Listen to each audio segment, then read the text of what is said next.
ಸಂದೇಶ ಇದೆಯಲ್ಲ ಬಹಳ ಬಹಳ ಇಂಪಾರ್ಟೆಂಟ್. नमस्कार प्यारे देशवासियों, नमस्कार। कोरोना के खिलाफ देश आज फिर एक बहुत बड़ी लड़ाई लड़ रहा है। कुछ सप्ताह पहले तक स्थितियां संभली हुई थी और फिर एक कोरोना की दूसरी वेव तूफान बनकर आ गई। जो पीड़ा आपने सही है, जो पीड़ा आप सह रहे हैं, उसका मुझे पूरा एहसास है। जिन लोगों ने बीते दिनों में अपनों को खोया है, मैं सभी देशवासियों की तरफ से उनके प्रति संवेदनाएं व्यक्त करता हूं। परिवार के एक सदस्य के रूप में मैं आपके दुख में शामिल हूं। चुनौती बड़ी है, लेकिन हमें मिलकर अपने संकल्प, अपने हौसले और तैयारी के साथ इसको पार करना है। साथियों, अपनी बात को विस्तार देने से पहले मैं देश के सभी डॉक्टरों, मेडिकल स्टाफ, पैरामेडिकल स्टाफ, हमारे सभी सफाई कर्मचारी भाई बहन, हमारे एम्बुलेंस के ड्राइवर्स, हमारे सुरक्षा बल, पुलिसकर्मी, सभी की सराहना करूंगा। आपने कोरोना की पहली वेव में भी अपना जीवन दांव पर लगाकर लोगों को बचाया था। आज आप फिर इस संकट में अपने परिवार, अपने सुख, अपनी चिंता छोड़कर दूसरों का जीवन बचाने में दिन रात जुटे हुए हैं। साथियों, हमारे शास्त्रों में कहा गया है, त्याज्यम न धैर्यम विदुरेऽपि काले, अर्थात कठिन से कठिन समय में भी हमें धैर्य नहीं खोना चाहिए। किसी भी परिस्थिति से निपटने के लिए हम सही निर्णय लें, सही दिशा में प्रयास करें, तभी हम विजय हासिल कर सकते हैं। इसी मंत्र को सामने रखकर आज देश दिन रात काम कर रहा है। बीते कुछ दिनों में जो फैसले लिए गए हैं, जो कदम उठाए गए हैं, वो स्थिति को तेजी से सुधारेंगे। इस बार कोरोना संकट में देश के अनेक हिस्से में ऑक्सीजन की डिमांड बहुत ज्यादा बढ़ी है। इस विषय पर तेजी से और पूरी संवेदनशीलता के साथ काम किया जा रहा है। केंद्र सरकार, राज्य सरकारें, प्राइवेट सेक्टर, सभी की पूरी कोशिश है कि हर जरूरतमंद को ऑक्सीजन मिले। ऑक्सीजन प्रोडक्शन और सप्लाई को बढ़ाने के लिए भी कई स्तरों पर उपाय किए जा रहे हैं। राज्यों में नए ऑक्सीजन प्लांट्स हो, 1 लाख नए सिलेंडर पहुंचाने हो, औद्योगिक इकाइयों में इस्तेमाल हो रही ऑक्सीजन का मेडिकल इस्तेमाल हो, ऑक्सीजन रेल हो, हर प्रयास किया जा रहा है। साथियों, इस बार जैसे ही कोरोना के केस बढ़े, देश के फार्मा सेक्टर ने दवाइयों का उत्पादन और बढ़ा दिया है। आज जनवरी फरवरी की तुलना में देश में कई गुना ज्यादा दवाइयों का प्रोडक्शन हो रहा है।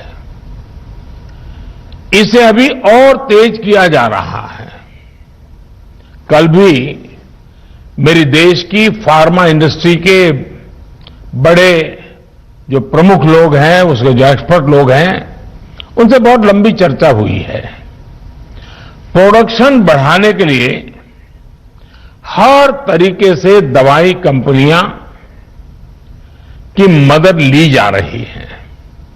हम सौभाग्यशाली हैं कि हमारे देश के पास इतना बड़ा मजबूत फार्मा सेक्टर है जो बहुत अच्छी और तेजी से दवाइयां बनाता है।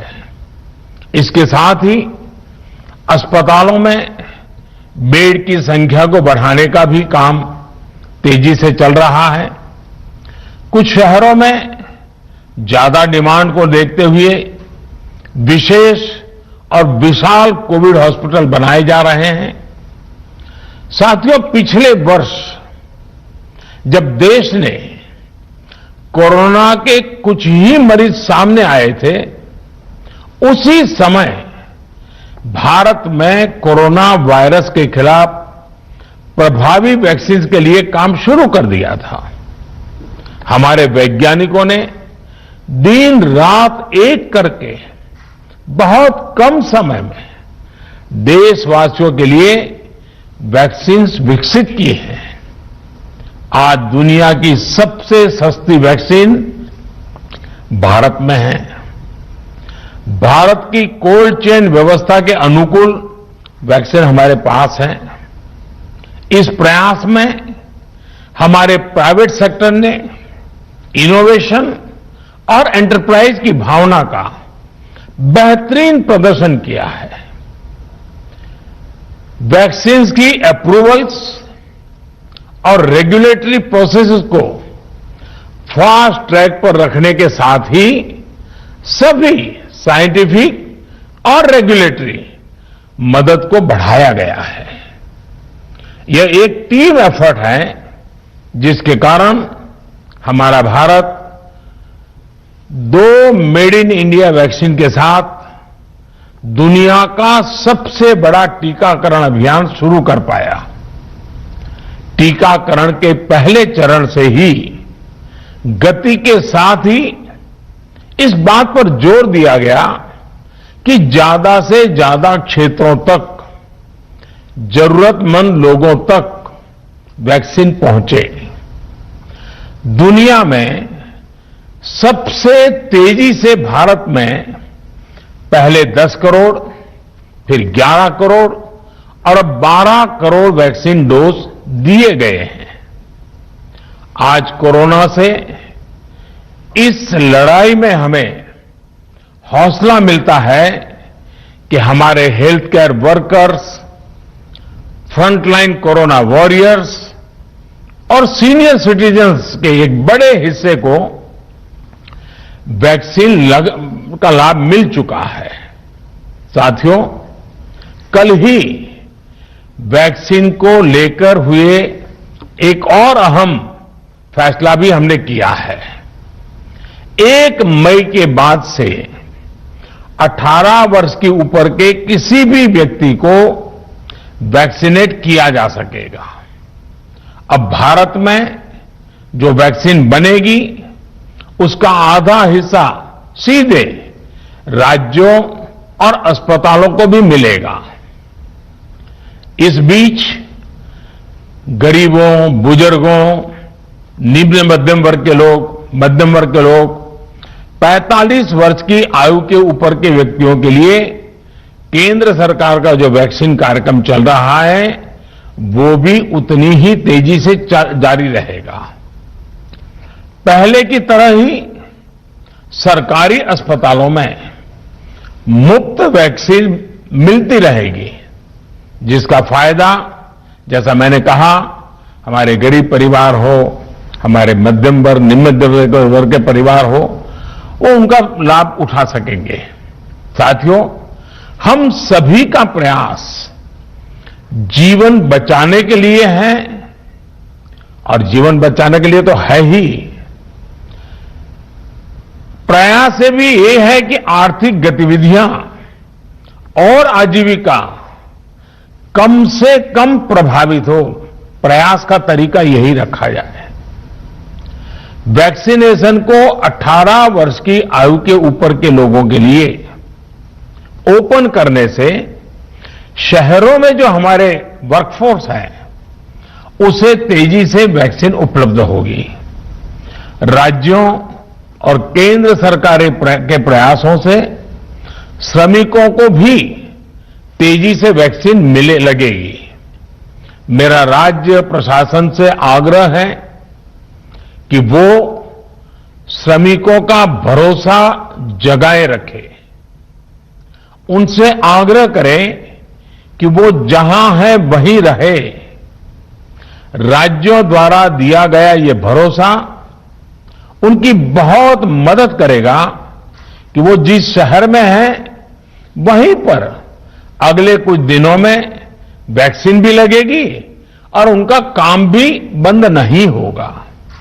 साथियों, पिछली बार जो परिस्थितियां थी वो अभी से काफी भिन्न थी। तब हमारे पास इस वैश्विक महामारी से लड़ने के लिए कोरोना स्पेसिफिक मेडिकल इंफ्रास्ट्रक्चर नहीं था। आप याद करिए देश की क्या स्थिति थी। कोरोना टेस्टिंग के लिए पर्याप्त लैब नहीं, पीपीई का कोई प्रोडक्शन नहीं, हमारे पास इस बीमारी के ट्रीटमेंट के लिए कोई खास जानकारी भी नहीं। लेकिन बहुत ही कम समय में हमने इन चीजों में सुधार किया। आज हमारे डॉक्टरों ने कोरोना के इलाज की बहुत ही अच्छी एक्सपर्टीज हासिल कर ली है। वो ज्यादा से ज्यादा जीवन बचा रहे हैं। आज हमारे पास बड़ी मात्रा में पीपीई किट्स हैं, लैब्स का बड़ा नेटवर्क है और हम लोग टेस्टिंग की सुविधा को निरंतर बढ़ा रहे हैं। साथियों, देश ने कोरोना के खिलाफ अब तक बहुत मजबूती से और बहुत धैर्य से लड़ाई लड़ी है। इसका श्रेय आप सभी को, सभी देशवासियों को ही जाता है। अनुशासन और धैर्य के साथ कोरोना से लड़ते हुए आप देश को यहां तक लाए हैं। मुझे विश्वास है जन भागीदारी की ताकत से हम कोरोना के इस तूफान को भी परास्त कर पाएंगे।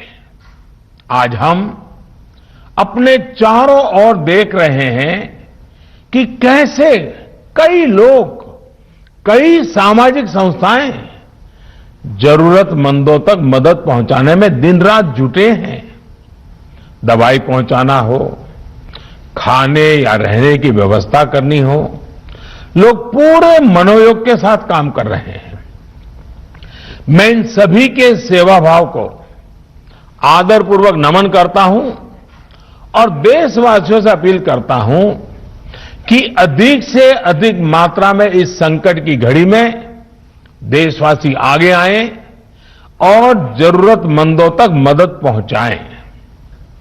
समाज के पुरुषार्थ और सेवा के संकल्प से ही हम ये लड़ाई जीत पाएंगे।